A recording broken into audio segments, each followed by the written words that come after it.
Grabación. Perfecto. Voy a compartir mi pantalla, por favor. Me explican si se puede ver la misma o me confirman. Esto es Fisiatos.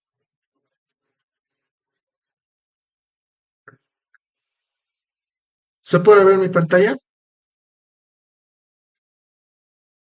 Sí, se ve, Inge. Buenas tardes. Buenas tardes. Buenas tardes, doctor. Buenas tardes. Gracias. Entonces, comenzamos. Aguilera. Presente. Ya. Apasa.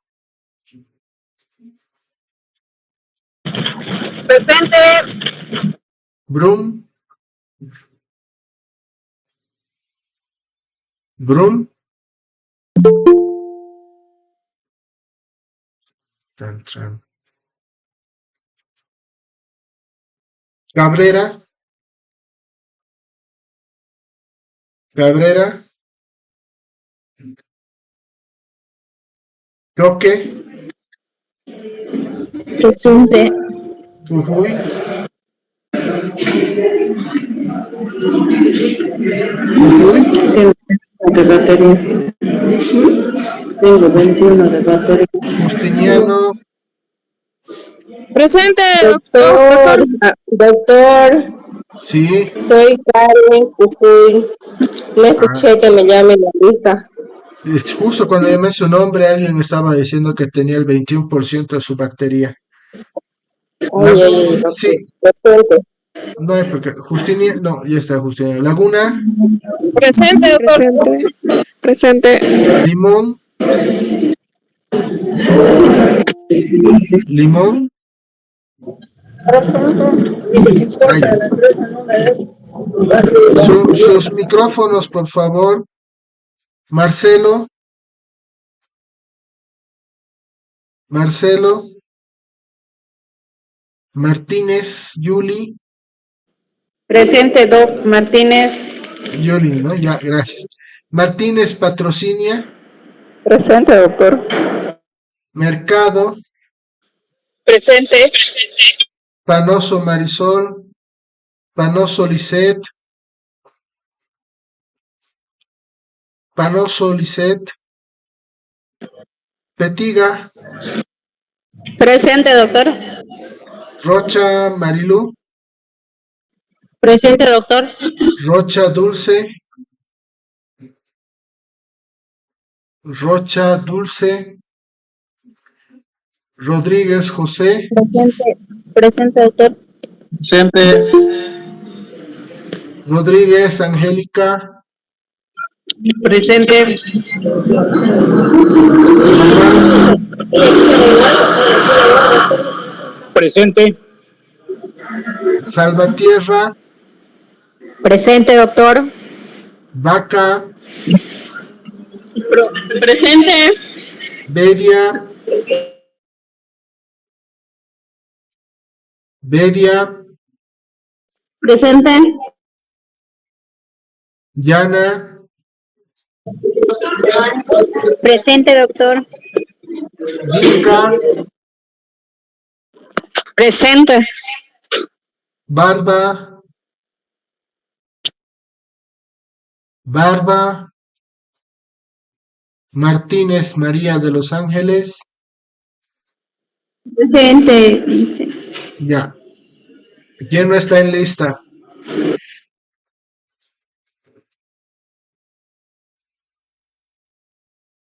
¿Alguien que no haya llamado lista?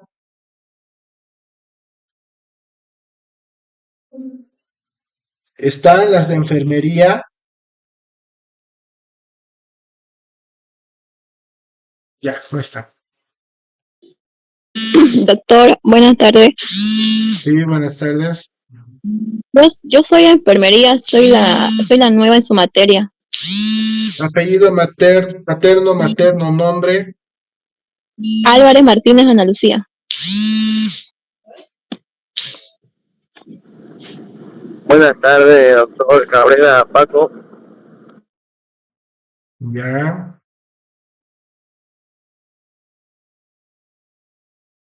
¿Alguien más?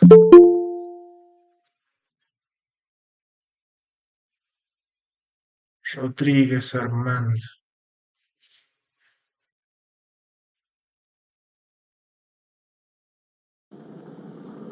Cabrera, doctor. Ya le puse Cabrera. Ok, gracias. No hay por qué. Bien, no hay nadie más, ¿no? Perfecto, entonces vamos a dar continuidad con el avance. Nos vamos a ver la parte de los ganglios basales. Entonces, los ganglios basales igual van a estar formando parte del control motor global. Recordarán ustedes que habíamos visto que principalmente en la corteza motora, en la parte de frontal, tenemos ahí, ¿no? Las áreas motoras, la somatosensitiva, la corteza premotora y la corteza motora. Pero dentro de estos, para que pueda haber la efectividad en las respuestas que se van a generar, van a pasar la información por los ganglios basales. Entonces, ¿cuáles van a ser sus funciones motoras? Pero primero vamos a entender qué vamos a tener por los ganglios basales. Vamos a tener aquí al putamen, por aquí vamos a tener el globus pálido, por aquí vamos a tener al tálamo, el subtálamo, el epitálamo, el hipotálamo. Por aquí vamos a tener al núcleo caudado, y esto va a ser la cola del núcleo caudado, que van a ser algunos de los centros que vamos a tener dentro de los ganglios basales. ¿Ya? Entonces, los ganglios basales como tal nos ayudan a planificar y además de la planificación nos ayudan a tener un control de todos los patrones de complejo o dificultad de los movimientos musculares. De manera que estos van a ser los 5 núcleos que vamos a tener, el núcleo caudado y el putamen, que en su conjunto nos van a formar el cuerpo estriado, el globo pálido o el globus pallidum, que también es denominado de la misma manera, el núcleo subtalámico y la sustancia negra. Todos estos en su conjunto van a ser los patrones complejos de movimiento, como subir escaleras, trepar y demás, todos aquellos que van a tener involucrados varios músculos o varios grupos musculares. Además de las vías piramidales y las extrapiramidales que ya habíamos estudiado, tenemos otras vías nerviosas que van a partir desde la corteza motora. ¿Cuáles van a ser, por ejemplo? Lo primero que van a ser que los axones van a ser procedentes desde las células de Best. Una vez que salen estos axones procedentes de las células de Best, vamos a tener un gran número de fibras motoras que van a ir desde la corteza motora a nuestros ganglios basales, específicamente al núcleo caudado y al putamen. Pero otras fibras que van a ser desde la célula de Best pasando por aquí o de forma directa, van a llegar hacia el núcleo rojo. Otro porcentaje de las fibras se van a ir a la formación reticular y a los núcleos vestibulares del encéfalo, y otros que van a dirigirse a hacer sinapsis en los núcleos de la protuberancia. Entonces, si bien la vía piramidal es una de las vías motoras más completas que tenemos,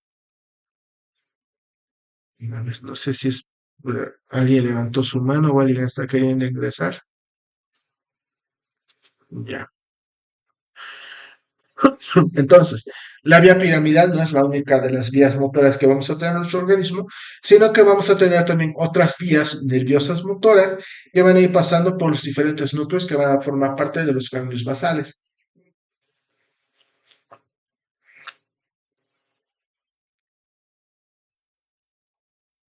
¿Cuáles van a ser este circuito neuronal de los ganglios basales?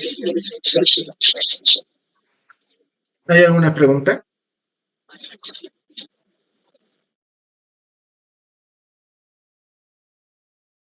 Gracias. Vamos a ver que las conexiones anatómicas entre los ganglios basales y los demás elementos del encéfalo se van a encargar del control motor, y estos se van a encargar de todas aquellas funciones que son complejas.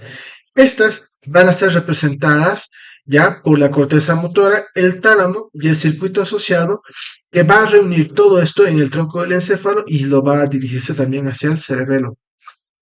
Vamos a tener también un circuito principal del sistema de los ganglios basales, donde vamos a ver múltiples interconexiones y dentro de ellas van a generar vías de entradas y vías de salida, que tanto las entradas de salida van a generar conexiones con las regiones motoras del encéfalo. Por ejemplo, tenemos la corteza motora, va a dirigirse o bien al núcleo caudado, puede dirigirse al putamen o puede dirigirse hacia la oliva inferior. Pero del núcleo caudado van a llegar información de la corteza motora en las áreas de asociación premotora y motoria suplementaria.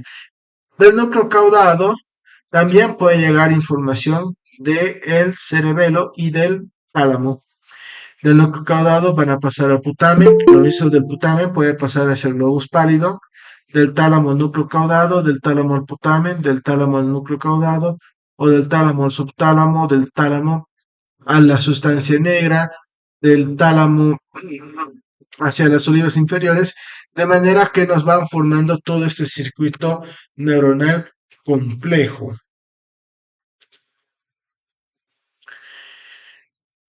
¿Cuáles van a ser sus funciones? Una de las más importantes que vamos a tener dentro de estos, de la ejecución de los patrones de la actividad motora, es el circuito del putamen. Uno de estos principales cometidos que van a cumplir los ganglios basales va a consistir en que su funcionamiento va a estar vinculado al sistema córtico-espinal y su objetivo va a ser controlar todos los patrones complejos de la actividad motora. Mencionábamos que puede ser escalar, meter una canasta, ¿no? En el baloncesto cuando estamos, lanzar la pelota de béisbol, cortar el papel con las tijeras o mantener el movimiento de una pala. Todos estos van a ser movimientos o patrones complejos que también van a ser parte de aquello que lo denominamos los movimientos habilidosos. Son habilidades que nosotros vamos a ir haciendo o que incluso pueden estar relacionados con la parte de la expresión o la oratoria en la parte de la movilidad de las personas que vamos a ir observando, ¿no? Los patrones complejos de brazos, movimientos de interacción. Dentro de estas las vías nerviosas del putamen, vamos a observar que este núcleo va a recibir las conexiones desde las porciones del encéfalo que son adyacentes a la corteza motora. Vale decir que de aquí van a empezar las vías nerviosas y van a dirigirse hacia el putamen, el área adyacente a lo que viene a ser la corteza motora. Del putamen pasa hacia el globus pálido, tanto interno como externo.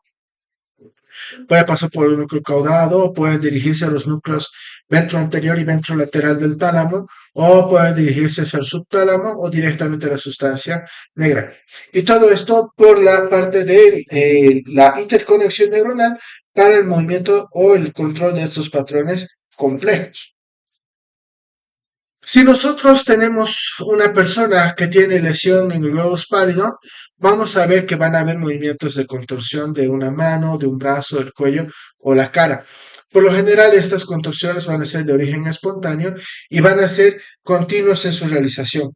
Por lo tanto, a esto nosotros lo denominamos la atetosis.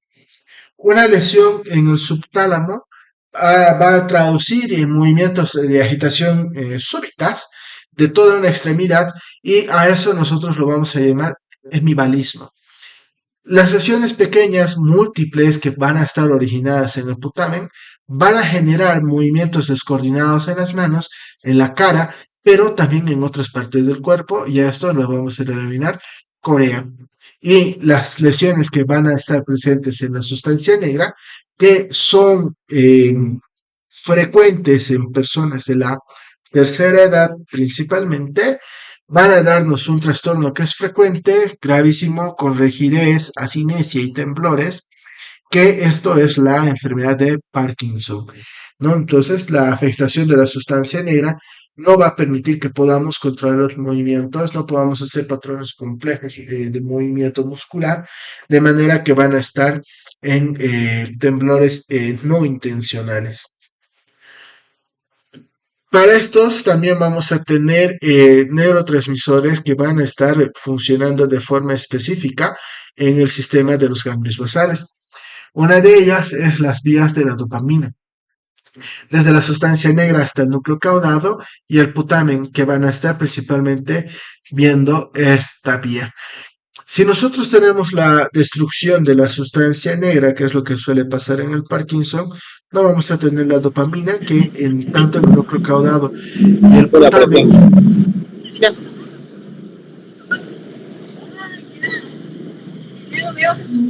¿Dónde vas a ir? los Vamos. micrófonos.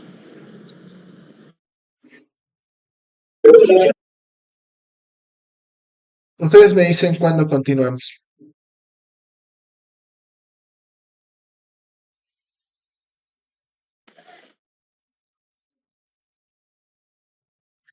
Bien, entonces, les decía, cuando la sustancia negra se destruye, no vamos a tener estas vías de dopamina que van a dirigirse hacia el núcleo caudado y el putamen. De manera que en este caso, en estas vías de dopamina, la dopamina actúa como un neurotransmisor inhibitorio. De manera que vamos a tener como resultado esos movimientos o esos temblores no intencionales. También vamos a tener presentes en este sistema de los ganglios basales las vías del GABA, ¿no? Del ácido GABA aminobutírico, que van a ser desde el núcleo caudado hacia el putamen, y del putamen hacia el globus pallidum, y desde el globus pallidum hacia la sustancia negra. Que este también, por supuesto, va a ser de forma inhibitoria. La parte excitatoria vamos a estar viéndolo por las vías de acetilcolina, que van a ser desde la corteza motora hacia el núcleo caudado y el putamen. Y además de las otras vías de los neurotransmisores que vamos a tener, que van a ser procedentes del tronco del encéfalo y que estos van a segregarnos noradrenalina, serotonina, encefalina y otros, que dependiendo pueden ser o bien excitatorios o bien inhibitorios.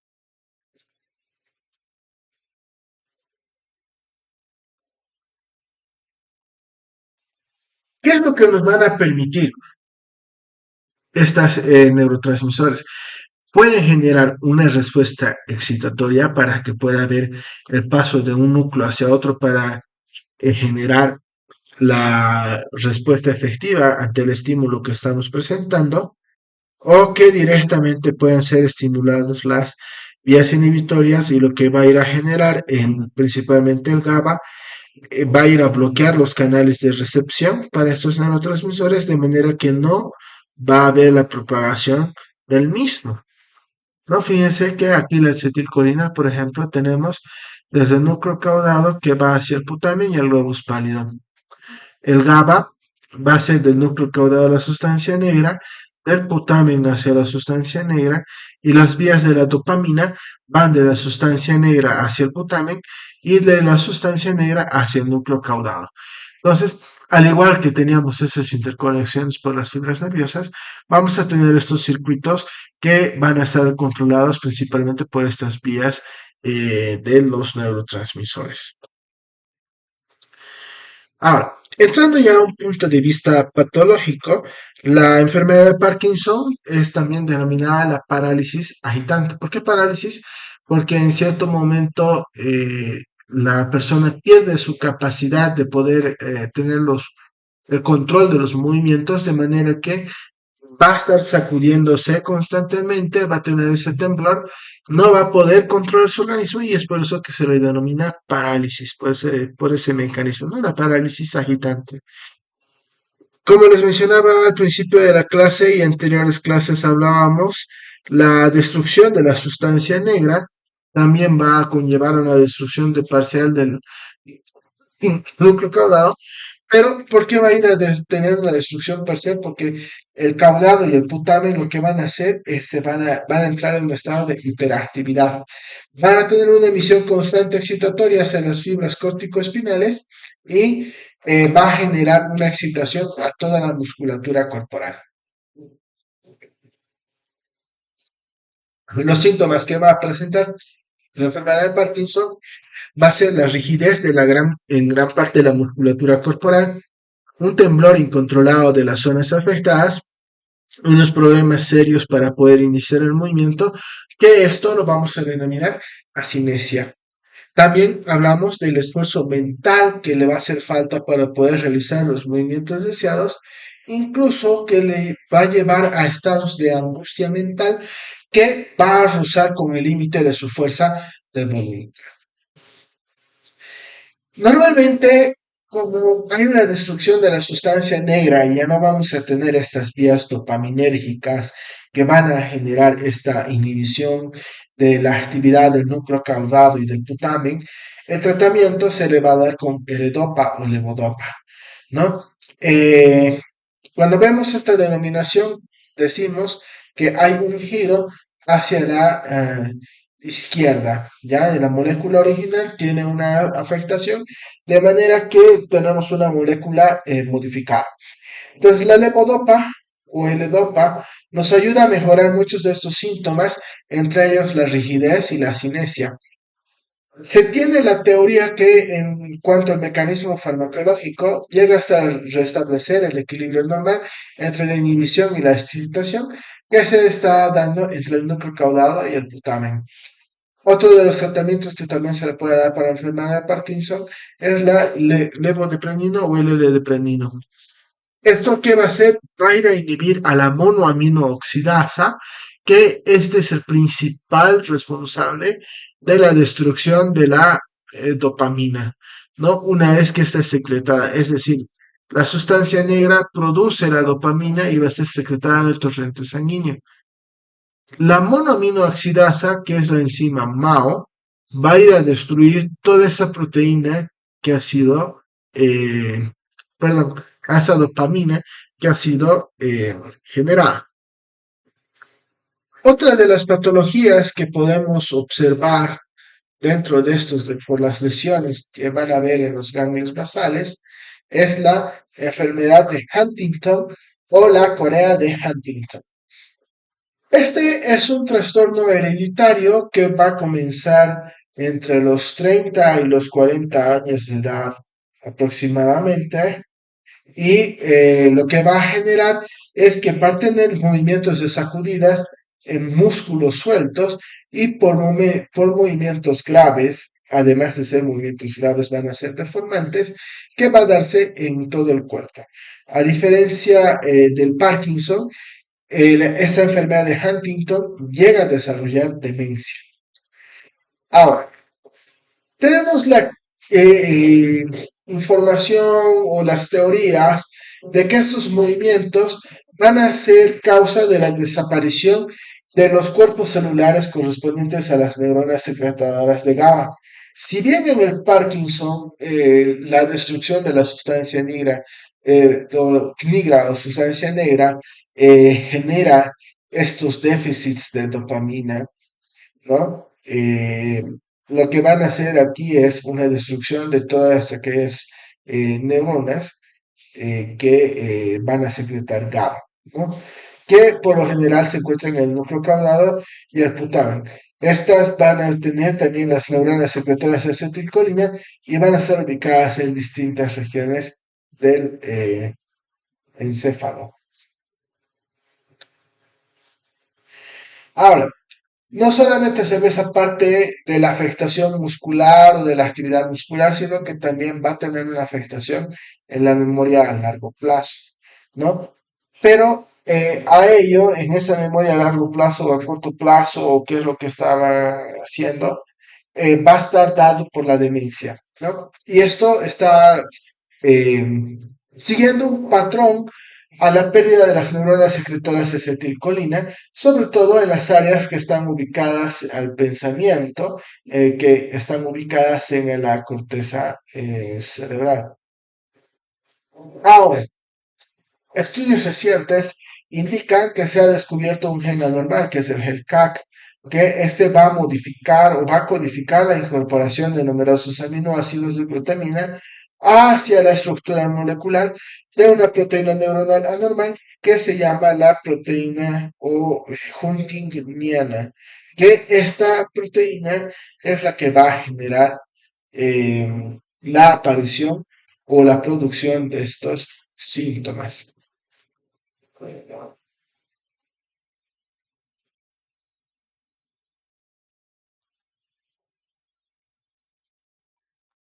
Ahora, recordarán ustedes que habíamos visto que hay diferentes niveles de control en cuanto a los sistemas de control. Vamos a tener al nivel medular, que van a ser aquellos que se van a encargar de los movimientos de los patrones locales que van a estar aplicados hacia cualquier región muscular y que va a tener lugar en la médula espinal. Ahora, la médula es también el lugar donde se van a asentar los patrones complejos y de algunos movimientos rítmicos. Todos estos programas medulares pueden recibir la orden, en algunos casos, de poder pasar la acción desde los niveles superiores de un control motor, o que se van a quedar inhibidos y no van a llegar a estos niveles superiores, o que directamente no van a generar ninguna respuesta a nivel medular y que esa información va a llegar hasta los niveles superiores, y en estos niveles superiores es donde se van a ir generando las dispuestas respuestas motoras.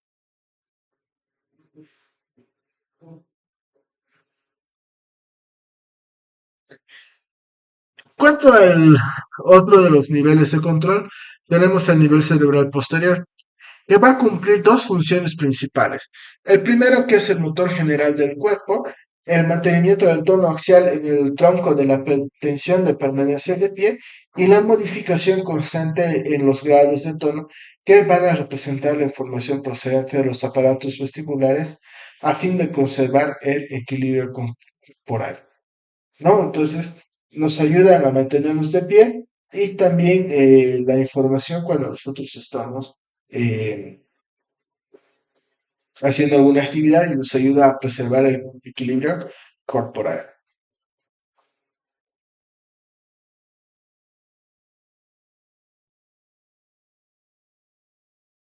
A nivel córtico espinal van a ser la sección o el elemento donde va a haber el mayor suministro de las señales motoras de activación de la médula espinal. Es capaz de modificar la intensidad de los diferentes patrones de la acción motora, y cuando este va a ser preciso, el sistema córtico-espinal puede sortear los patrones medulares sustituyéndolos por otro de un nivel superior originados en el tronco del encéfalo, o que también pueden estar originados en la corteza cerebral.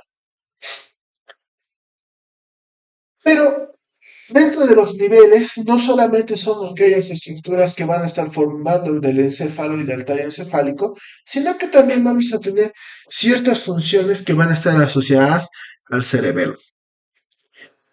Estas van a actuar en una unión a todos los niveles de control muscular, van a funcionar con la médula espinal para poder potenciar el reflejo miotáctico. Se van a encontrar algunos movimientos posturales del cuerpo que no sean distorsionados por otros movimientos anormales, y que a nivel de la corteza cerebral también vamos a tener la aplicación o van a actuar de forma conjunta para el desempeño de diversas funciones motoras que nos van a aportar cierta fuerza complementaria para poner en marcha con rapidez la contracción muscular y el inicio de un nuevo movimiento. De la misma manera, el cerebelo va a ir activando los músculos antagonistas que van a ser de forma adecuada, ¿no? Es decir, que una vez que se da el movimiento, va a saber cuándo lo va a activar los movimientos antagonistas para que estos puedan ir siendo, actuando de forma inhibitoria. Estos movimientos antagonistas van a trabajar de forma conjunta o van a cruzar colaborando con la corteza cerebral, también a otro nivel de control motor. Nos ayuda para programar por anticipado aquellas contracciones musculares que se van a dar.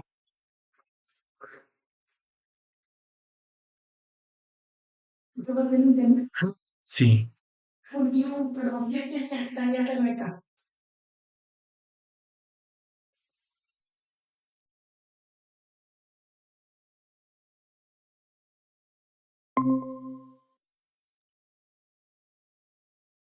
Ok. Pensé que seguía dando la clase, pero se había cortado. Ay, paciencia, paciencia. Entonces, ya estamos grabando. Me dicen en qué momento me perdieron.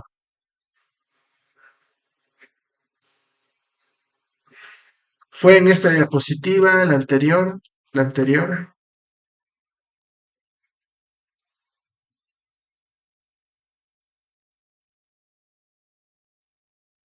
Hola. Más antes, doctor.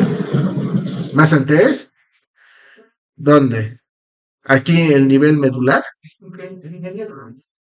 Debe estar en recepción. Es con él. O si no, con el policía, a ver, para que le autorice el administrador.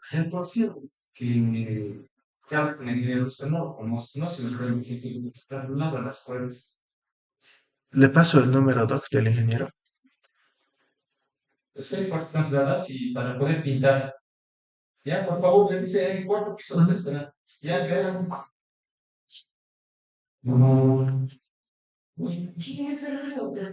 administrador, el que está ahí, ¿no? Uno medio peloncito.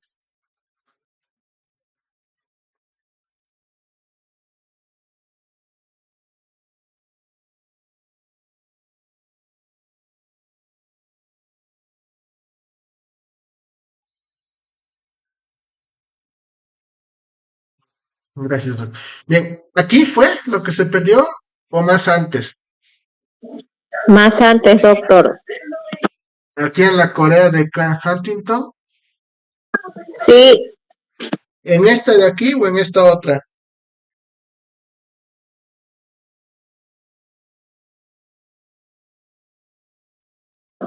el anterior, doctor. En esta de acá. Sí, doctor. Ya. Entonces, estábamos en que la Corea de Huntington también es otra patología similar, Rodríguez.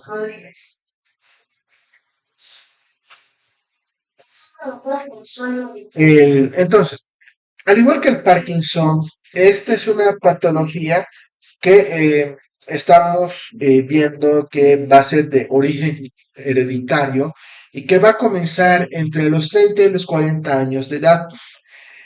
Su mecanismo o la característica que va a tener la patología es que va a tener movimientos de sacudidas en músculos sueltos, es decir, que o se va a mover un brazo o una mano o una pierna, pero que estos movimientos van a ser graves y deformes, ¿ya? A diferencia del Parkinson, esta Corea de Huntington llega a desarrollar demencia. Se piensa que estos movimientos van a ser la causa de desaparición de los cuerpos celulares que van a ser secretadoras de GABA, ¿no? Del ácido gamma aminobutírico. Sin embargo, habíamos visto que en el Parkinson lo que nosotros vemos es una desaparición de la sustancia negra, que es la que nos va a producir la dopamina. Que estos van a tener una afectación también en el núcleo caudado y el putamen, las neuronas secretoras de acetilcolina y además de muchas regiones del encéfalo, porque estos movimientos musculares que se van a dar van a ser de gran impacto y deformantes. Ahora, la demencia va a estar relacionado por la pérdida de las neuronas secretoras de acetilcolina, es una de las teorías, ¿no? Que se tiene y se maneja y es aceptada por sobre todo la pérdida de estas neuronas que van a estar dedicadas en el área del pensamiento de la corteza cerebral. Acuérdense que habíamos dicho que tiene esa afectación y tiene un predominio en toda la masa encefálica. Entonces, al tener ese predominio de la masa, toda la masa encefálica, vamos a tener una gran afectación en la parte de las áreas, incluso de comunicación, ¿no? Que están dentro de las áreas de Broca. Se ha descubierto que hay un gen anormal, ¿no? Dentro de este proyecto del genoma humano, que es el gen TAC, que este se encarga de codificar la incorporación de numerosos aminoácidos de glutamina hacia la estructura molecular de una proteína neuronal anormal que se llama la proteína huntingtina, que es esta en conjunto con este gen GAC que se van a encargar de dar los síntomas.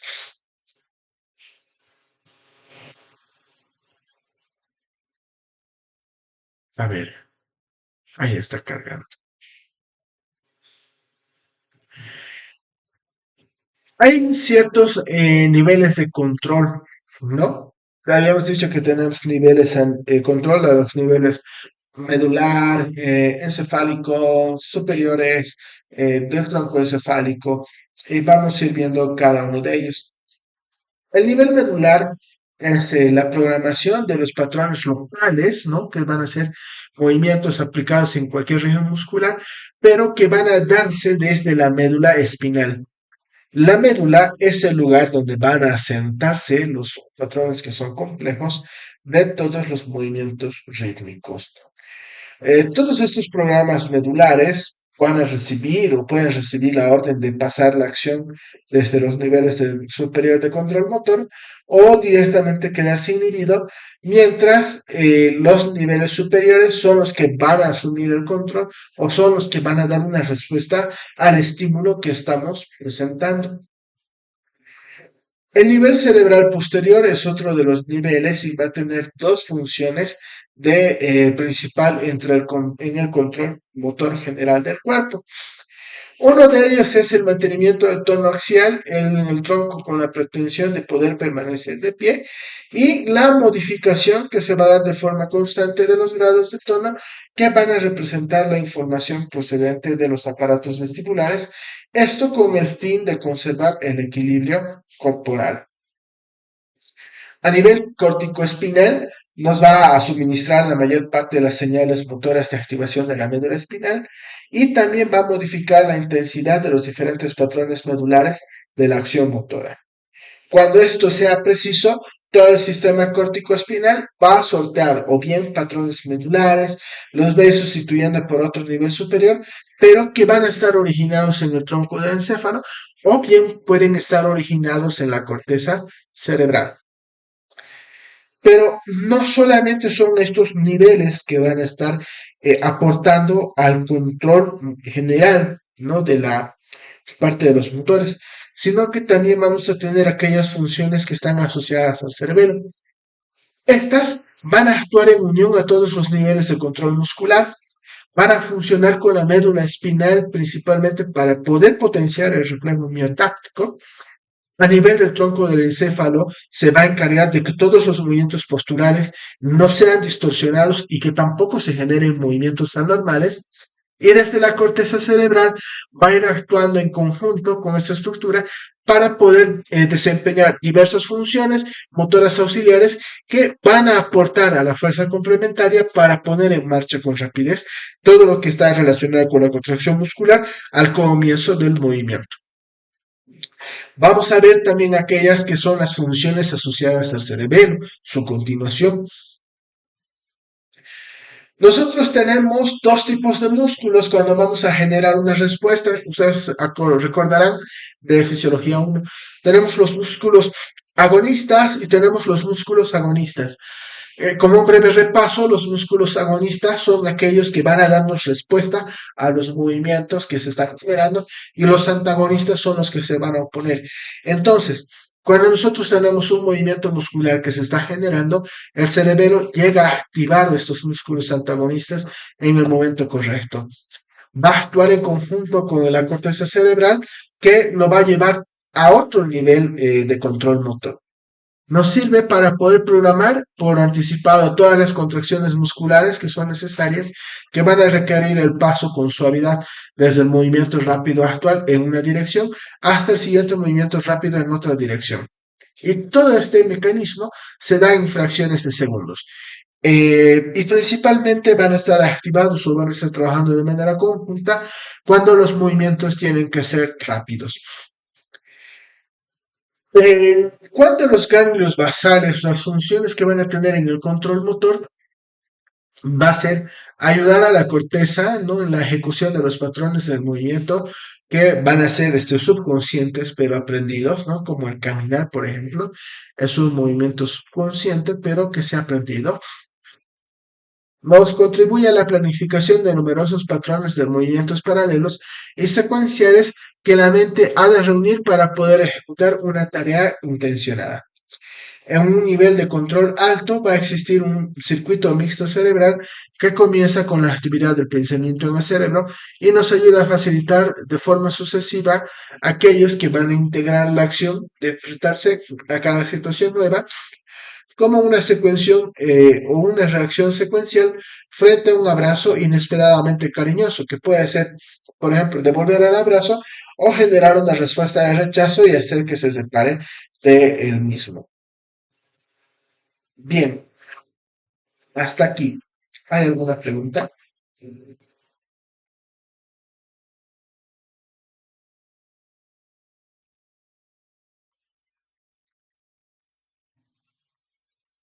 Los que han ingresado recién y no he llamado en lista, o que no están en lista, ¿quiénes son?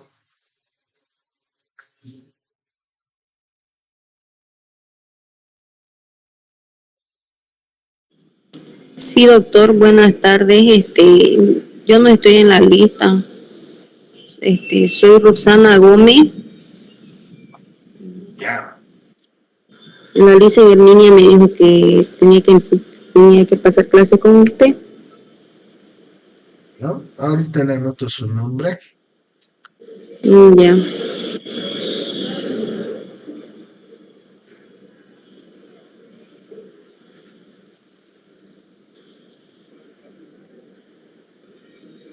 Gómez. Gómez Ugarte Roxana. Ya. ¿Alguien más?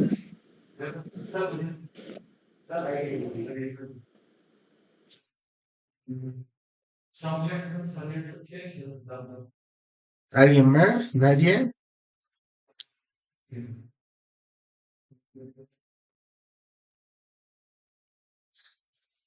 Ya.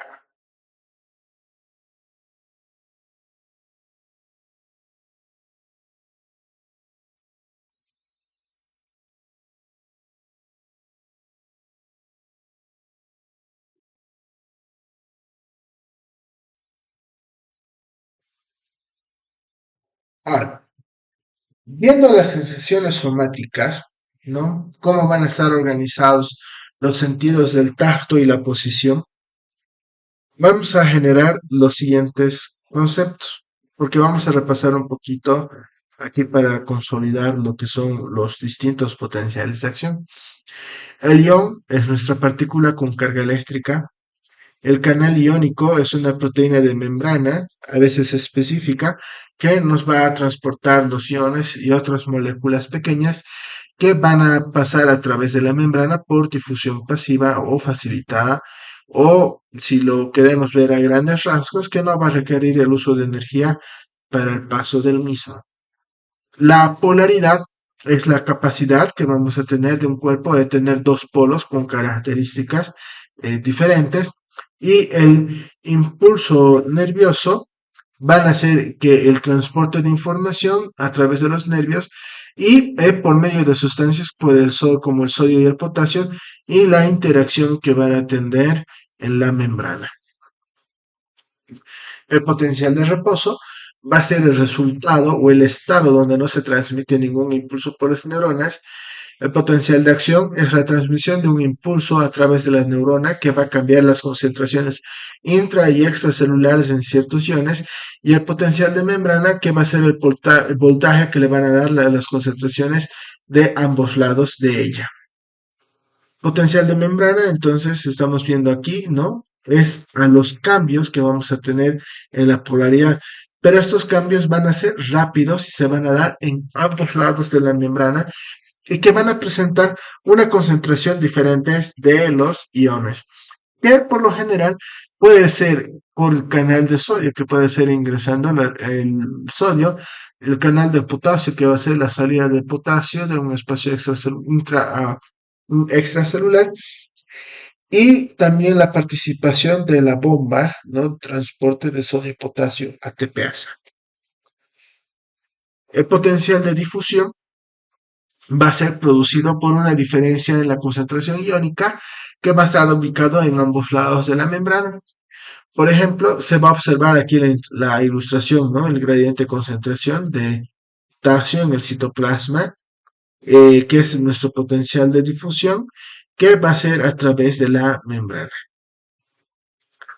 Ahora, el potencial de Nernst se lo va a conocer como potencial de difusión a través de la membrana, que va a oponerse a la difusión neta de un ion en particular. ¿De qué va a depender esto? Según la magnitud de este potencial, que va a venir determinada por la concentración del ion específico. Para ello se utiliza la siguiente fórmula, ¿no? Aquí tenemos los milivoltios, que van a ser aquí la concentración del Nernst, más el logaritmo, más 61, perdón, más menos 61, del logaritmo de concentración interior dividido entre la concentración exterior.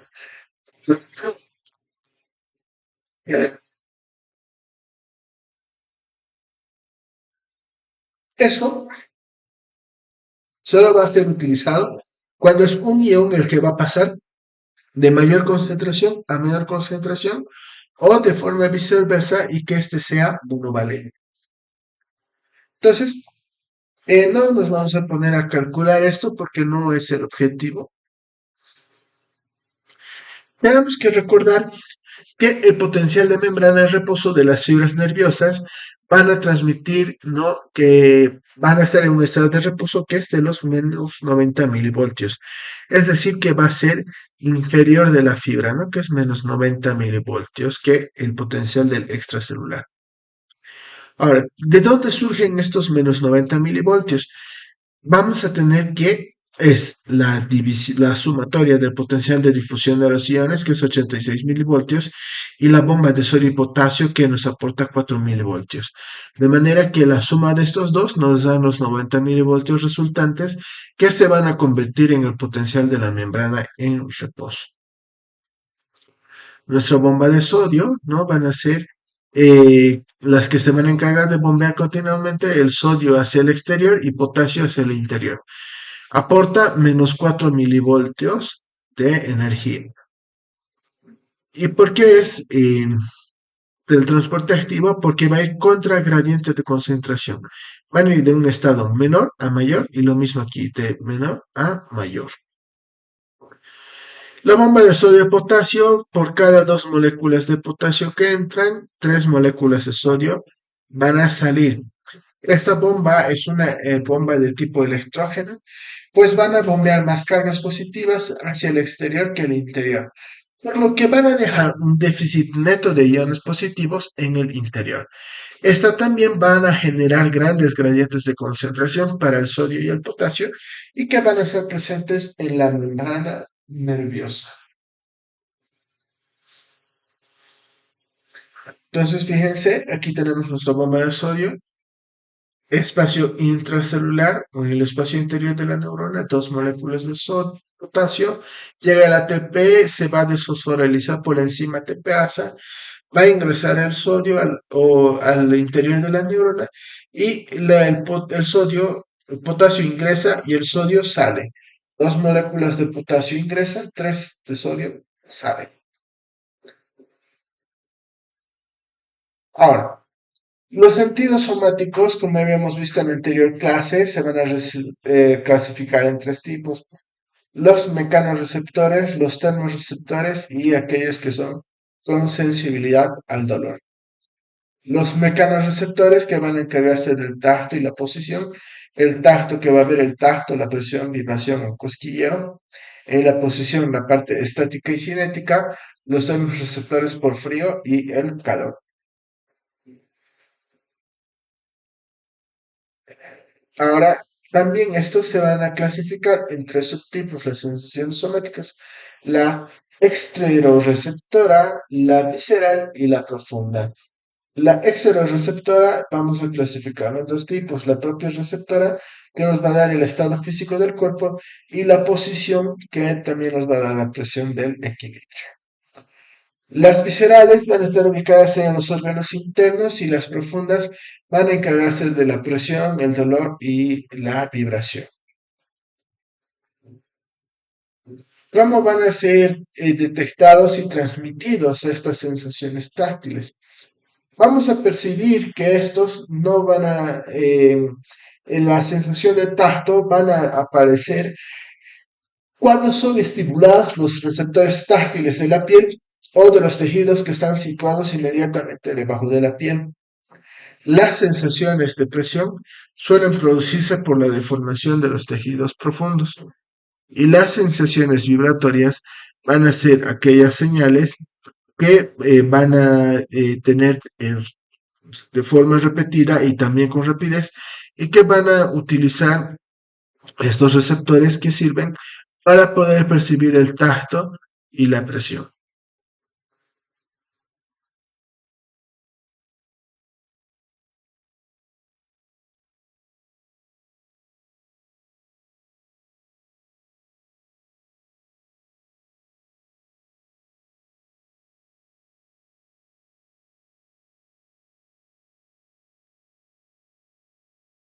Bien, en cuanto a los receptores táctiles, vamos a tener de 6 tipos. ¿Cuáles son? La primera, que son las terminaciones nerviosas.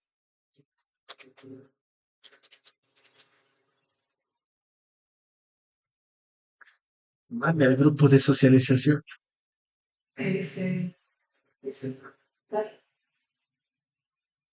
Manden al grupo de socialización como han hecho ayer a las 11 de la noche, ¿no? En la comisión de acreditación.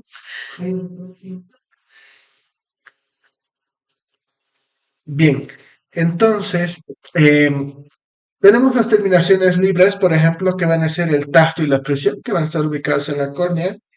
Los corpúsculos de Meissner, que van a estar situados en dos partes desprovistas del pelo, el labio, las yemas de los dedos y también las zonas sensibles al roce y a la vibración. Tenemos los bulbos terminales de Merkel o discos terminales de Merkel, que van a estar ubicados en la parte pilosa de la piel y estos nos van a mantener informados del tacto continuo que son producidos por los objetos aplicados a la piel. Suelen estar agrupados en un órgano receptor que se llama la cúpula de Igor. Va a estar inervado por las fibras nerviosas mielínicas del tipo alfa y beta. Vamos a tener también aquellas terminaciones nerviosas del pelo, que son los órganos liana del pelo, por lo que se adaptan fácilmente y por lo tanto detectan el movimiento de los objetos situados en la superficie corporal o que lo ponen en contacto con el cuerpo por primera vez. Vamos a tener también los órganos terminales de Ruffini, que van a ser las terminaciones nerviosas ramificadas encapsuladas, y estas van a tener una poca adaptación y sirven para señalizar los estados estables de deformación continua de la piel y de los tejidos profundos. También van a estar ubicados en las cápsulas articulares para percibir el grado de giro o de rotación articular. Y los corpúsculos de Pacini van a estar inmediatamente debajo de la piel y profundamente a los tejidos faciales del cuerpo.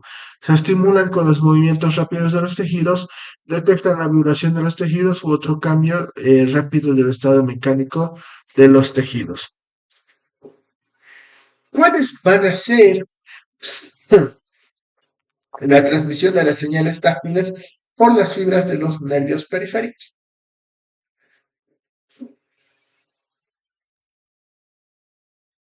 Vamos a ver que el corpúsculo de Meissner van a ser los receptores de la cúpula de Igor, van a ser los receptores del pelo y también los corpúsculos de Pacini y las terminaciones de Ruffini que van a transmitir por las fibras mielínicas alfa y beta. Van a tener una velocidad de conducción de 30 a 70 metros por segundo y van a estar dados por los estímulos sensoriales. Los receptores de terminaciones nerviosas libres van a transmitir los impulsos por las fibras mielínicas alfa y gamma, que van a ser de 5 a 30 metros por segundo, y también otras terminaciones nerviosas del tacto que van a ser transmitidas por las fibras amielínicas de tipo C y que lo van a hacer a una razón de 2 metros por segundo.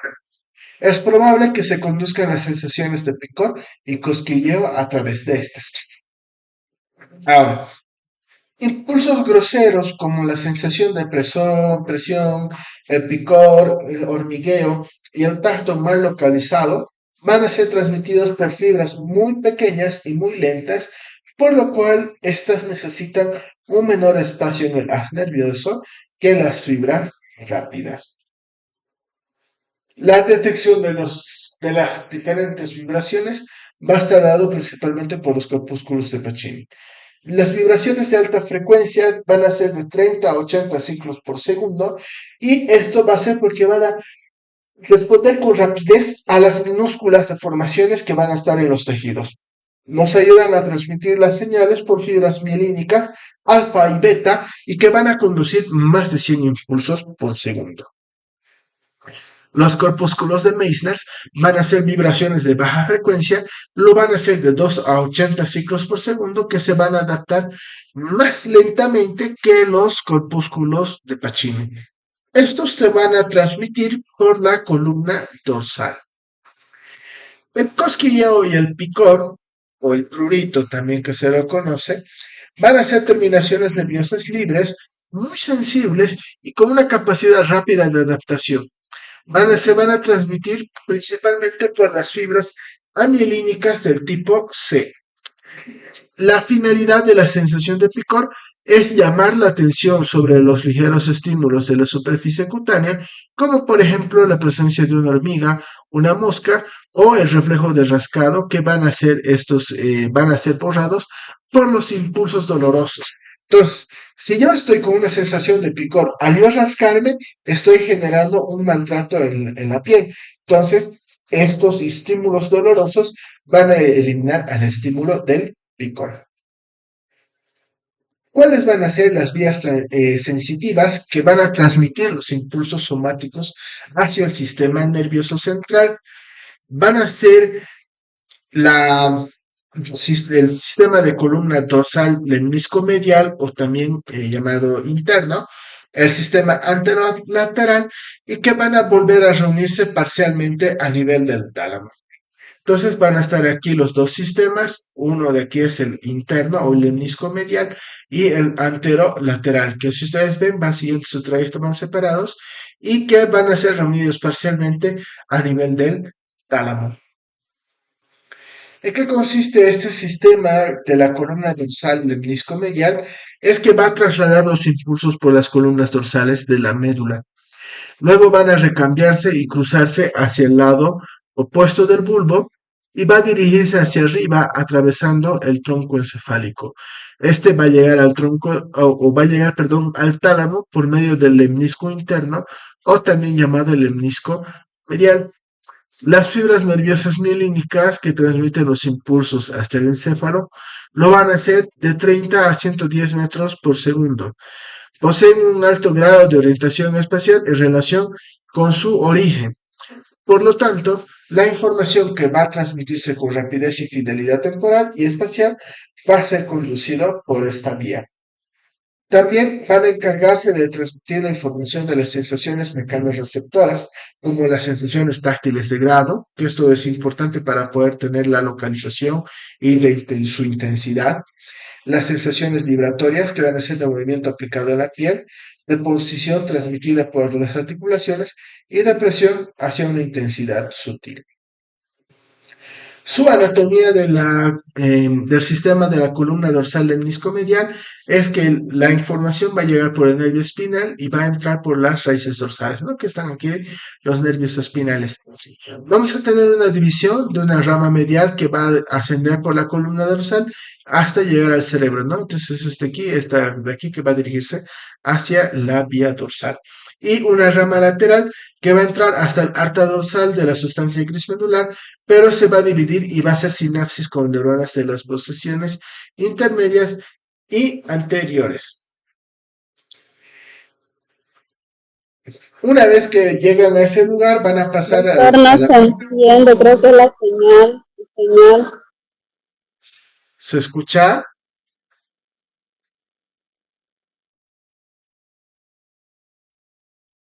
Hola.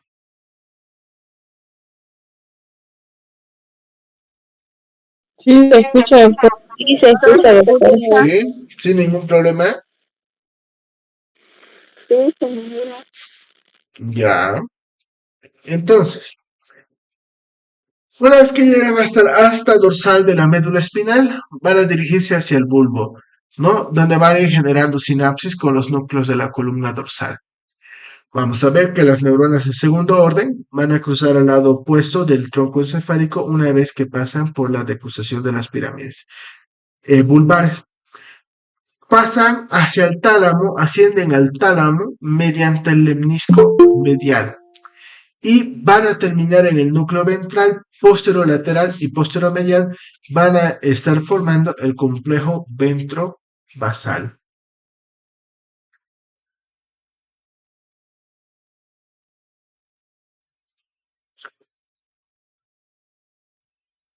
Entonces, ¿no? Llega aquí la información, pasan por aquí el espino cerebral, cervical. Aquí tenemos las ramas ascendentes de las raíces dorsales. Hacen aquí una sinapsis con los núcleos de la columna dorsal, pasan por hacia el lemnisco medial, siguen ascendiendo, pasan por el polvo raquídeo, tronco del encéfalo, llegan hacia el complejo ventrovasal que está ubicado en el tálamo y de esta porción se van a dirigir las distintas señales hacia la corteza cerebral.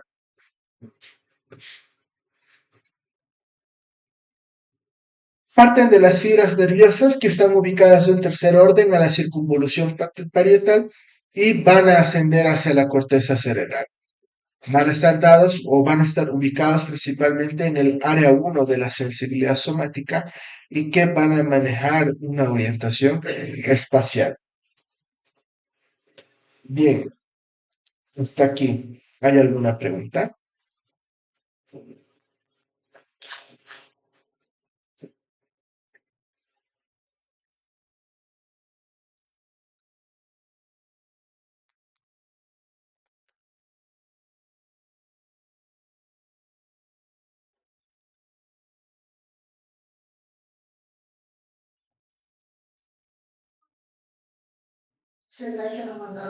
No, otra. Bien, 10 minutos de receso y volvemos.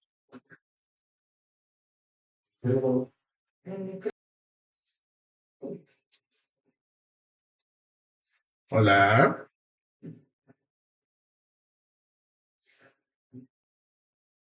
Sí, doctor, se ve.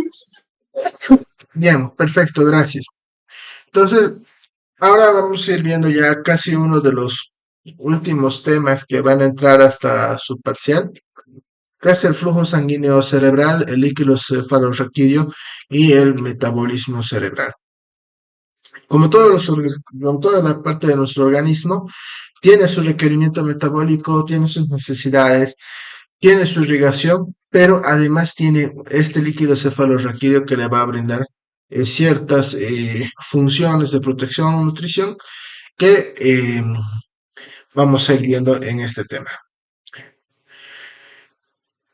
Este flujo sanguíneo cerebral es pregunta de examen, sí o sí. Tienen que sabérselo el polígono de Willis como el Padre Nuestro.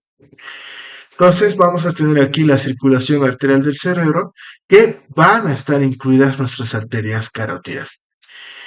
¿Dónde va o cómo va a ser suministrado el flujo sanguíneo del cerebro? Vamos a tener 4 grandes arterias. 2 de ellas van a ser las carótidas internas y 2 las arterias vertebrales. Si vamos viendo cómo van ingresando, ¿no? Aquí vamos a ver la arteriola que va a atravesar la vía madre, que es esta una de las meninges. Se genera aquí un espacio de Virchow-Robin. Aquí tenemos la arteriola, la parte capilar y todos los nutrientes van a pasar a través de los metabolitos, ¿no? Hacia el astrocito y luego ustedes recordarán que el astrocito es el que le daba el soporte nutricional a las neuronas, ¿no? Ahora, ¿cómo está dado este espacio o este polígono de Willis? A ver, ¿dónde está? Aquí está. Vienen las arterias vertebrales y van a unirse. Una vez que se unen, me van a formar el tronco de la arteria basilar. De la arteria basilar vamos a tener su división. Estas dos de aquí van a ser la arteria cerebral posterior. Por aquí va a venir la arteria carótida interna, no tanto del lado izquierdo como del lado derecho. Se va a unir a la arteria carótida posterior y me va a dar esta ramita de acá, que es la arteria comunicante posterior. De la arteria comunicante posterior vamos a tener una que emerge y va a ser la arteria cerebral media. Siguiendo su trayecto superior, vamos a tener la arteria cerebral anterior, pero vamos a tener aquí un punto de cierre que va a ser dado por la arteria comunicante anterior. Entonces, todo esto que están viendo aquí dentro de este círculo es el polígono de Willis. Arterias vertebrales forman arteria basilar. De la arteria basilar, las arterias cerebrales posteriores.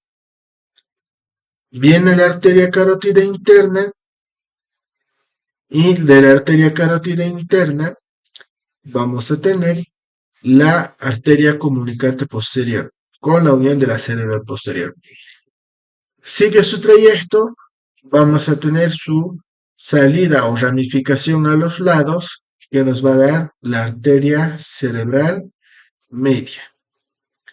Sigue su trayecto, cierra el polígono con la arteria cerebral anterior, perdón, la arteria comunicante anterior y va a seguir su trayecto con la arteria cerebral anterior.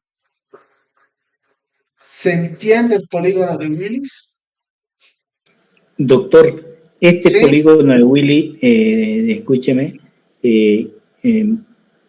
lo importante de esto serían las 4 arterias que usted dijo principalmente, ¿no? La arteria carótida interna y La de ahí vertebral. forma todo, ¿no? Y la vertebral, perdón. Son las que le van a dar el origen, pero la importancia del polígono van a estar en las arterias cerebrales posteriores, las arterias cerebrales medias, las arterias cerebrales anteriores y sus comunicantes, la posterior y la comunicante anterior.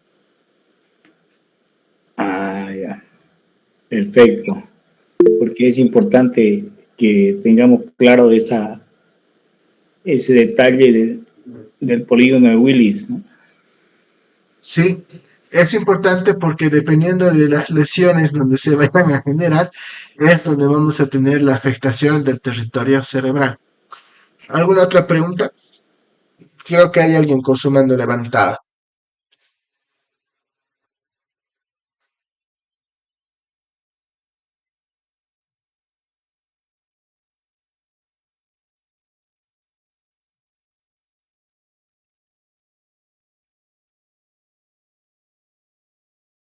A ver, vamos a ver quién está con su mano levantada.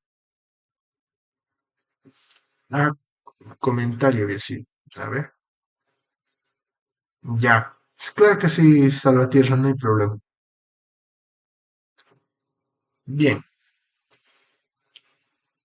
Uy, uy, uy, uy, uy.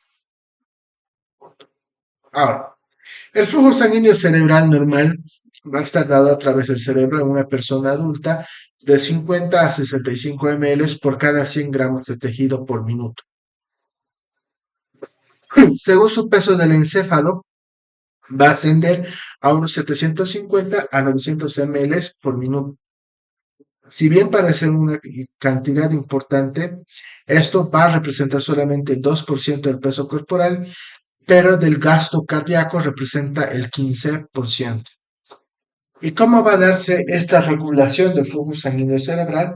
Lo primero es que va a depender de la concentración de dióxido de carbono, la concentración de los iones de hidrógeno, la concentración de oxígeno, las sustancias liberadas de los astrocitos, ¿no?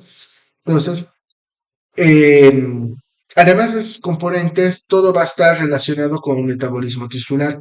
Acuérdense siempre, cualquier parte de nuestro organismo tiene sus requerimientos, su metabolismo tisular, y ellos son los que van a ayudar a la regulación del flujo sanguíneo.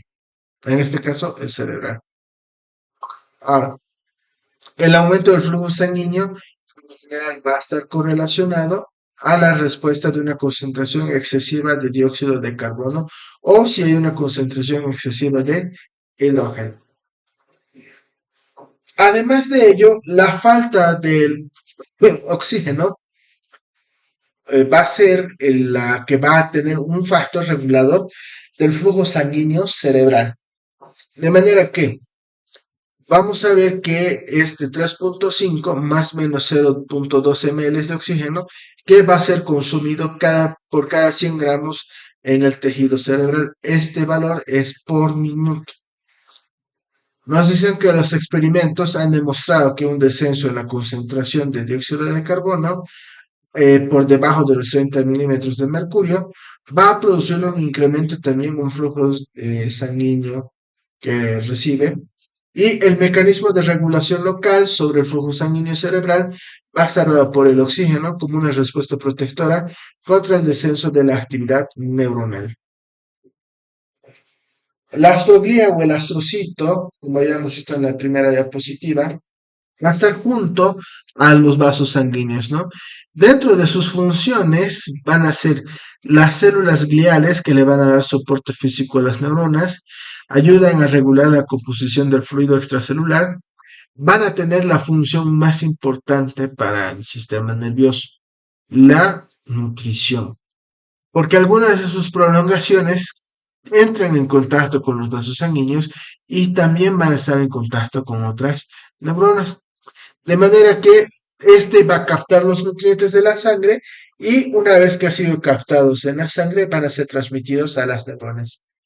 Además, va a proteger al sistema nervioso central de la entrada de sustancias extrañas, ¿no? Que van a formar parte de la barrera hematoencefálica. Intervienen en las reacciones inmunológicas cerebrales y van a estar en la función del desarrollo ontogénico, que son aquellas que le van a dar la guía a las neuronas para que puedan ubicarse en su posición cerebral correspondiente. Ahora, hay que tomar en cuenta que los astrocitos no son neuronales, ya no son células neuronales, y que van a tener una forma de estrella que le van a dar sostén y protección a las neuronas, ¿no? Fíjense, pareciera que fueran una neurona, pero sin embargo son una de las células que le dan sostén. También presentan un número de proyecciones que van a encontrar en contacto con las neuronas y los vasos sanguíneos circundantes, que van a proporcionar un mecanismo de comunicación neurovascular. ¿Y cómo vamos a hacer la medición de este flujo sanguíneo? Vamos a inyectar en la arteria carótida una sustancia radiactiva. Puede ser xenón radiactivo o puede ser una sustancia varitada. ¿Quién se salió?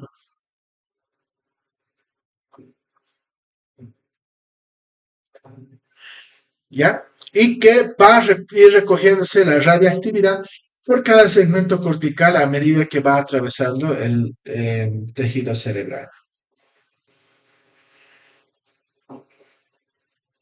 Ahora, esta autorregulación del flujo sanguíneo lo que va a generar es al cerebro una protección de las fluctuaciones en la presión arterial.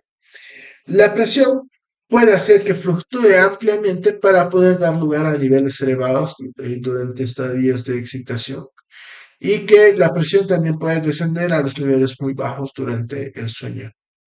Por lo tanto, el flujo sanguíneo cerebral va a estar autorregulado en un patrón del intervalo, ¿no?, de la presión arterial desde los 60 hasta los 140 milímetros de mercurio.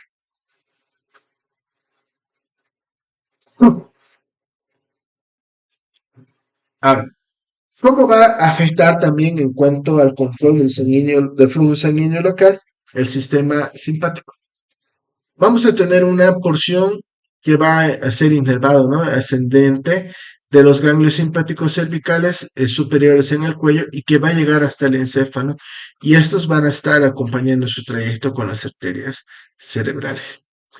Cuando la presión media sube hasta un nivel alto, ¿no? Como cuando hacemos ejercicio de forma extenuante, el sistema nervioso simpático va a contraer las suficientes arterias cerebrales más pequeñas.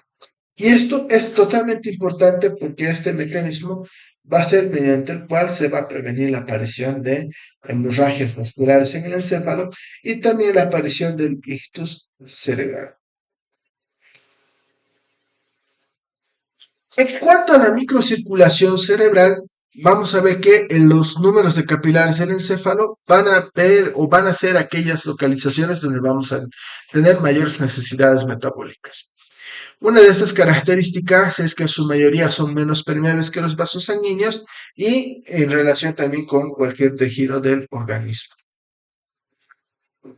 Entrando ya un poco a lo patológico, el ictus cerebral va a ser no causado por las placas de arteriosclerosis. Estas placas tienen la capacidad de activar el mecanismo de coagulación sanguínea.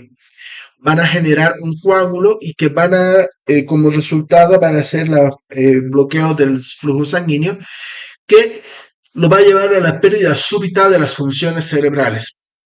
Ahora, si este vaso queda interrumpido en el lado izquierdo, es probable que la persona pueda sufrir demencia al dejar de funcionar el área de comprensión, de lenguaje y de Wernicke, ¿no? Y además que se vuelva incapaz de poder pronunciar las palabras al perder el área motora de Broca. Uno de los tipos más frecuentes de bloqueo es la arteria cerebral media, que va a irrigar la porción intermedia del hemisferio cerebral. Y en la cuarta parte de las personas que más sufren esta patología, ¿no? Es de que son hipertensos y muchos de ellos ya por ese mismo hecho de la presión arterial tienen algunos vasos rotos, ¿no? Ahora, las áreas especializadas de control, acuérdense, la fascia motora vamos a tener cuando tiene una afectación del del área de Broca, que son la formación de las palabras, y la fase expresiva es cuando tenemos una afectación del área premotora y suplementaria. Ahora, ¿cómo se produce el ictus? Por una circulación de una parte del cerebro que va a ser interrumpida, ¿no? Es decir, que va a llegar algo, va a bloquear y no va a llegar la sangre. En el área afectada, la ausencia de oxígeno van a provocar lesiones o incluso en el peor de los casos van a generar la muerte del tejido cerebral.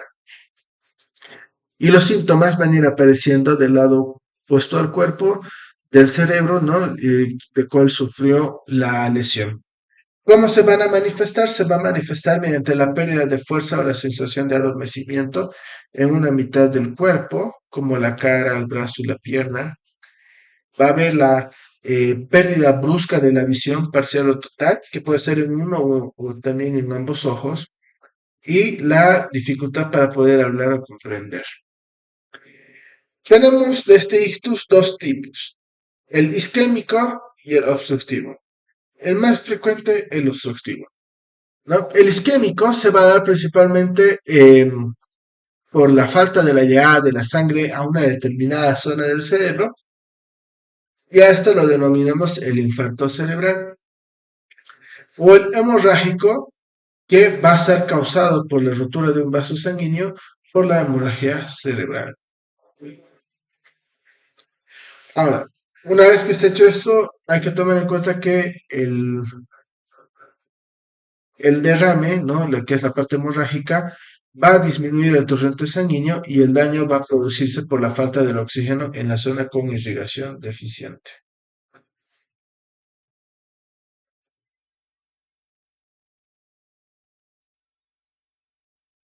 ¿Cómo va a estar dado nuestro sistema de líquido cefalorraquídeo? Pero antes de pasar al sistema líquido cefalorraquídeo, ¿hay alguna pregunta en relación con el sistema de irrigación del sistema nervioso?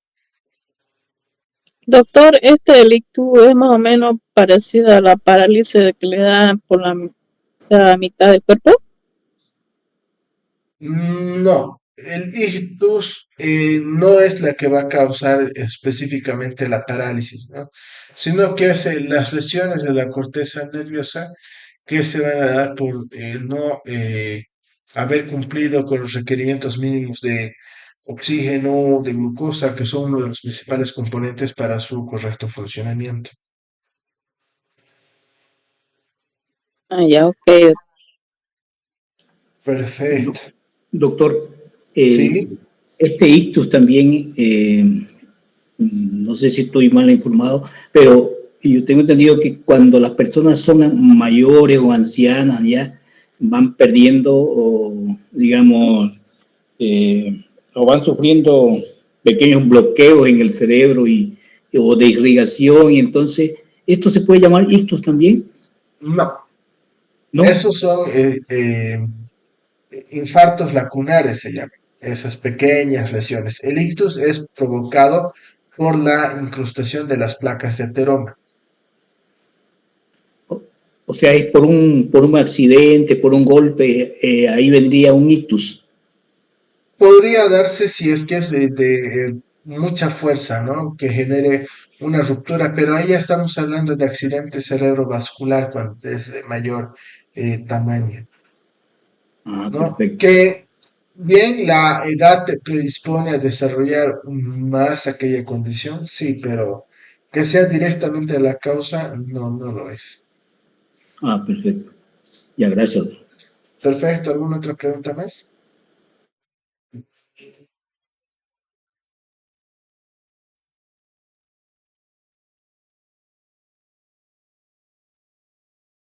Bien, entonces el sistema de líquido cefalorraquídeo va a estar recubriendo todo lo que es el encéfalo y la médula espinal. Y va a ser una capacidad o una cantidad de 1600 a 1700 ml. Toda la cavidad, ¿no? 150 ml van a ser ocupados por el líquido cefalorraquídeo y el restante va a estar ocupado por el encéfalo y la médula. Este líquido va a estar presente en los ventrículos cerebrales, en las cisternas que rodean por fuera el encéfalo y en el espacio subaracnoideo. ¿Cuáles van a ser sus funciones? Sus funciones son varias, ¿no? De notificaciones, de la parte de la presión, va a tener una función amortiguadora sobre todo, porque van a tener aproximadamente la misma densidad. En cuanto a esto, hablamos del contragolpe, ¿no? Que es cuando un golpe en la cabeza es intenso, puede dañar no solo el encéfalo, sino que también su acción, ¿ya? Y la continuación o la contusión puede darse también en un mismo lado, donde el impacto y va a ser el mecanismo de lesión por golpe, y si es dadas por el lado opuesto, va a ser un mecanismo por contragolpe. ¿Cómo se va a formar? ¿Cómo es su flujo y cómo se va a absorber? Ay, ay, ay, ay, ay, ¿qué pasó? Ah, ya. El líquido cefalorraquídeo va a ser formado a una velocidad de 500 ml diarios.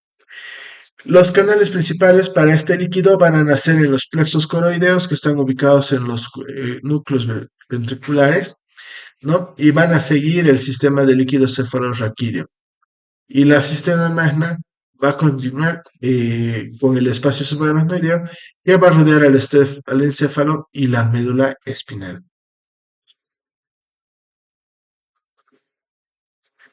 Ahora, ¿cómo va a ser la secreción por el plexo coroideo? El plexo coroideo va a estar dado por el crecimiento de los vasos sanguíneos en forma de coliflor que va a estar cubierto por una delgada capa de células epiteliales. Las características finales que vamos a tener es la presión osmótica, que va a ser aproximadamente igual que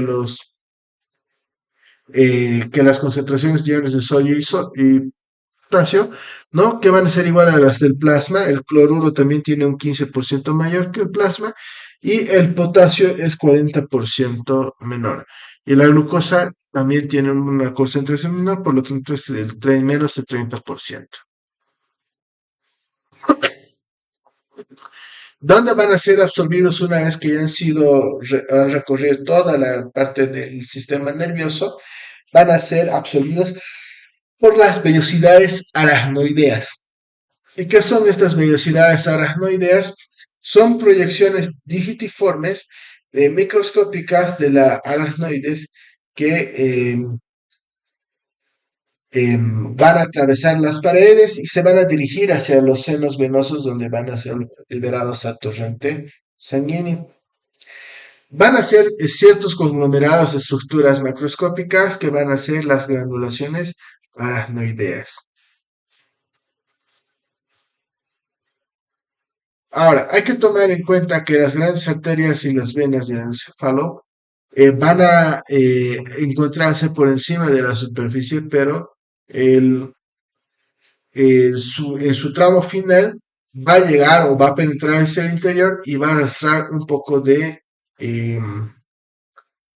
capa de piel madre. Hay que tomar en cuenta que la piel madre está muy poco adherida a los vasos, por lo que existe un espacio que se llama el espacio perivascular. En cuanto a la función linfática de los espacios perivasculares, vamos a tener que una pequeña cantidad de proteínas se va a filtrar desde los capilares del encéfalo hacia sus espacios intersticiales. Cuando se llega a ellos, las proteínas van a pasar a circular el cefalorraquídeo, por lo que su absorción va a darse, ¿no? Hacia los grandes vasos cerebrales o las venas cerebrales a través de estas vellosidades. Por lo tanto, los espacios perivasculares y de espacio van a ser, ¿no?, un conjunto que van a ser la parte especializada del encéfalo.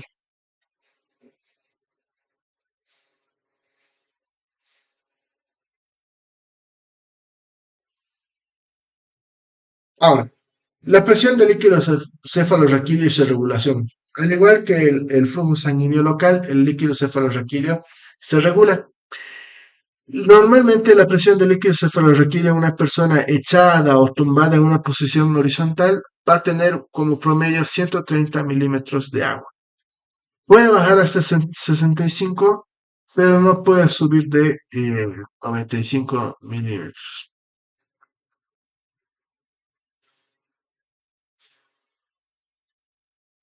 Y como el estudio del proyecto genómico es constante, ¿no?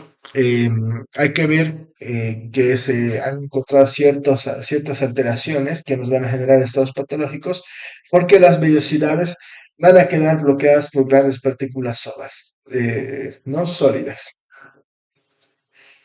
Ahora, la hipertensión del líquido cefalorraquídeo van a estar asociados siempre con alguna condición patológica del paciente. La primera es que puede ser por un tumor cerebral que va a elevar la compresión del líquido craneoencefalante o del líquido cefalorraquídeo. También vamos a ver que esta presión va a ascender o cuando hay una hemorragia o cuando hay una infección en la bóveda craneal.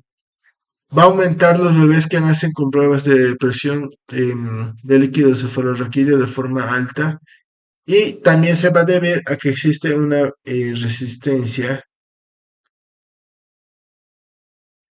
¿no?, elevada. ¿Cuáles van a ser los mecanismos o la medición de presión? Primero, la persona se encuentra horizontalizada, ¿no?, sobre su costado. Se introduce una aguja de punción lumbar en la zona lumbar del conducto raquídeo por debajo del extremo anterior de la médula. Se va a conectar a través de un tubo vertical de vidrio cuyo extremo superior va a estar abierto al aire.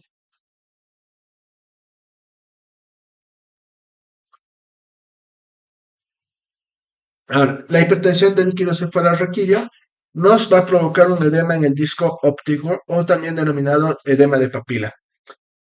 Aquí va a suceder que la dura madre va a extenderse del encéfalo, se va a extender como una sábana y que va a ser dado en el nervio óptico y luego se va a continuar hacia la esclerótica.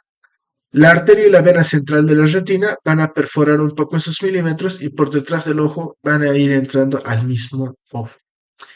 Ahora, los tejidos del disco del ojo no tienen una distensibilidad mayor para reconocer a la edad del resto de la retina, pero muchas de esas estructuras van a generar un edema, ¿no? Que además de ellos les va a generar algún otro tipo de lesión, ¿no?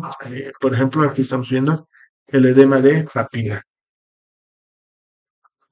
La obstrucción del flujo del líquido cefalorraquídeo nos va a causar hidrocefalia. ¿Y qué es la hidrocefalia? Se va a caracterizar por el exceso de agua en la bóveda craneal. Tenemos de dos tipos, tenemos la hidrocefalia comunicante y la no comunicante.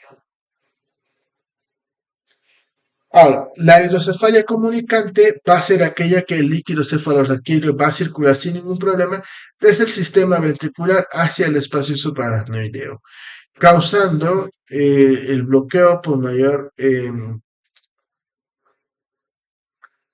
¿no? Por el aumento del flujo en los espacios subaracnoideos. Y la no comunicante es aquella que va a bloquear o su salida va a estar bloqueada de los ventrículos y va a ocasionar un bloqueo en el acueducto de Silvio, por lo tanto no va a tener un descenso. Y fíjense aquí en la imagen, vamos a observar la hidrocefalia, ¿no? Su perímetro cefálico está agrandado y tiene ciertas dificultades el bebé. Ahora, en cuanto a la barrera hematocefalorraquídea y la hematoencefálica, estas se van a apartar o se van a separar de la sangre, ¿no?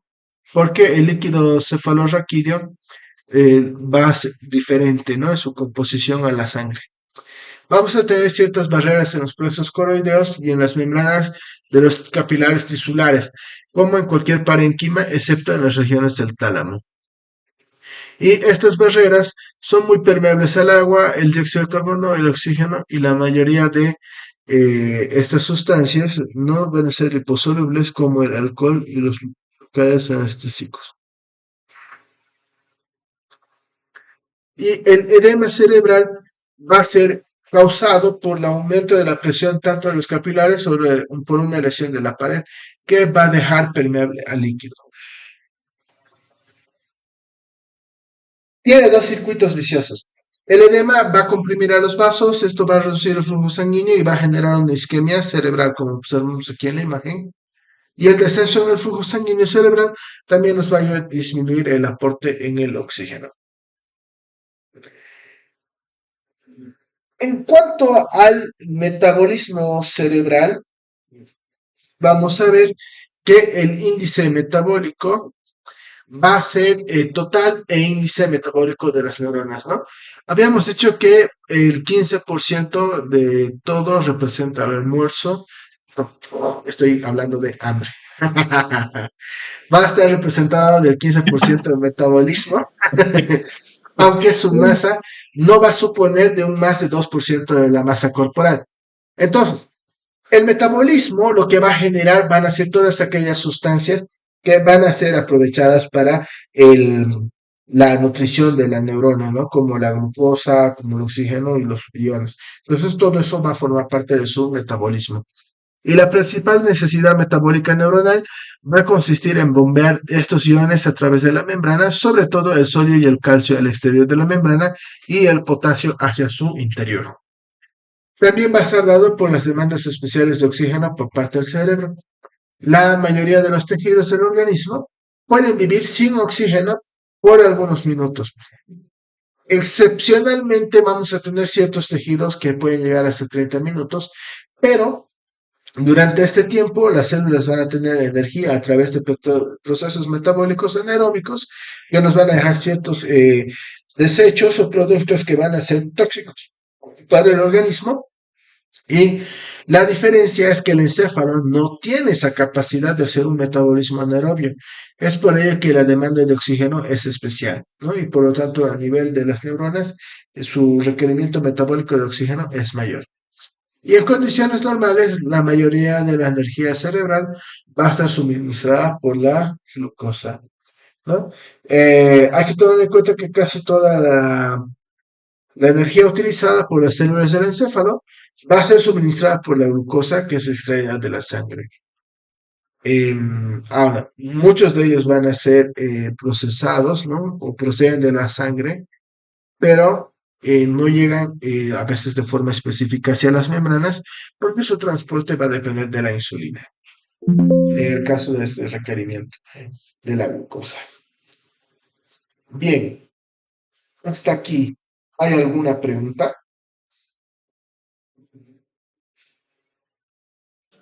Y dice, doctor, con esto terminamos todo el sistema nervioso.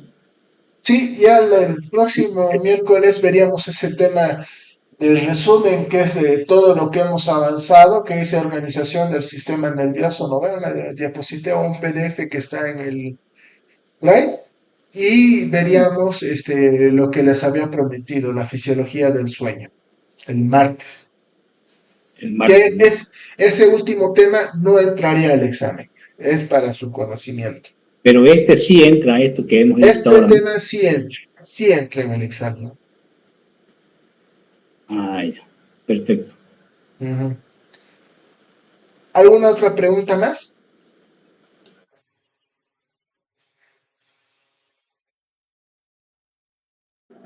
Bien, Doctor, los sí, pacientitos, los pacientitos, digamos que tienen hidrocefalia, ajá. ¿cuánto tiempo llegarían a vivir o cómo se le haría el tratamiento para que pueda alargar su vida o algo así? Depende de la edad de la que es diagnosticada, depende cuánto tiempo va a depender si es por una obstrucción o va a depender si es por un proceso infeccioso. Em, por lo general son obstructivas las que se dan en los pacientes pediátricos y lo que se hace es un tratamiento quirúrgico que se hace una derivación ventriculoperitoneal. ¿Qué quiere decir esto? Que de las cavidades ventriculares le van a conectar un tubo de drenaje que va a ir va a ir descendiendo por todo el trayecto de las carótidas hasta el peritoneo, donde va a ir drenando todo el líquido cefalorraquídeo que no puede ser absorbido por las vellosidades aracnoideas. Ahora, ese proceso tiene una vigencia de más o menos 5 años, por lo que pasado los 5 o 8 años el paciente tiene que volverse a someter a ese proceso quirúrgico y que le hagan un cambio de las válvulas, ¿no? Que le permite esa derivación ventrículo-peritoneal. Ahora, muchas veces sí esta hidrocefalia, porque no necesariamente va a ser por una acumulación de líquido cefalorraquídeo, sino que también puede ser asociado a una hemorragia cerebral. Se hacen las craneotomías descompresivas y se hace la punción, ¿no? Para que puedan ir drenando. En la parte infecciosa también hay un aumento en la producción de líquido cefalorraquídeo, pero este es más de tipo turbio, medio aspecto sucio. Lo que se hace es la punción lumbar y se le va administrando medicamentos, ¿no? Y si no mejora, se hace igual la derivación ventrículo-peritoneal. Entonces, todo va a ser en relación a su etiología y a los síntomas que presenta, ¿no? El paciente en relación a la hidrocefalia. Bueno, gracias, doctor. No hay por qué. Ahora, ¿qué pasa, por ejemplo, si eso no se interviene oportunamente, que era una de sus preguntas, ¿no? Para prolongar la vida. Puede generar primero inicialmente secuelas porque no va a tener una correcta oxigenación y vamos a tener una pérdida de la función, ¿no? Y en el peor de los casos es la muerte, ¿no? Porque va comprimiendo, va empujando las estructuras, atraviesan el agujero magno y ya hasta ahí nomás. Ya no vive para contarlo.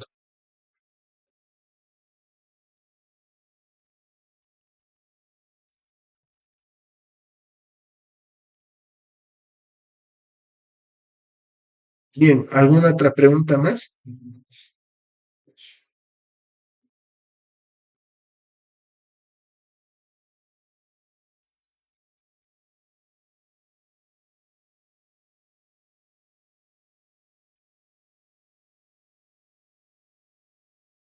Ninguna. Ya. Les voy a dejar un pequeño trabajito para que puedan ir subiendo después con la tarea de las áreas de Brodmann y de Broca, ¿no? Quiero que hagan el dibujo del polígono de Willis con todas sus estructuras, porque eso sí va a entrar en su examen, o bien en el teórico o bien en el práctico, pero de que se les va a preguntar, les voy a preguntar, ¿ya? Entonces, en lo que queda el resto de la clase, yo voy a estar atento al WhatsApp. Si no hay ninguna más pregunta, estaríamos dándolo por finalizado la clase. Doctor, ese polígono es lo que nos puso ahí en la diapositiva, o por qué hay de diferente, ¿no es? Sí, es lo que les he puesto en la diapositiva. Ah, ya. Ok. ¿Alguna Doctor, otra? ¿Sí? ¿se lo tenemos que mandar a su privado o lo vamos a colgar en la No, plataforma? Eso, lo van a subir a la plataforma. Ya pude ingresar a la plataforma, solo que lo voy a configurar para que lo puedan subir los dos trabajos en uno solo. perfecto, doctor. ¿Ya? Ya, Bien. gracias. No hay por qué. ¿Alguna otra pregunta más?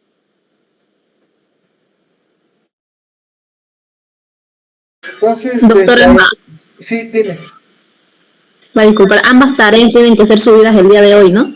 ¿O va a poner fecha límite ahí en plataforma? Yo creo que hasta mañana les voy a poner hasta las 10 de la mañana. Ya, está bien, gracias. ¿Ya? Este trabajo es para que lo puedan ir haciendo en los 45 minutos que nos quedan de la clase y que optimicen su tiempo, ¿no? Bien, ¿alguna otra pregunta más?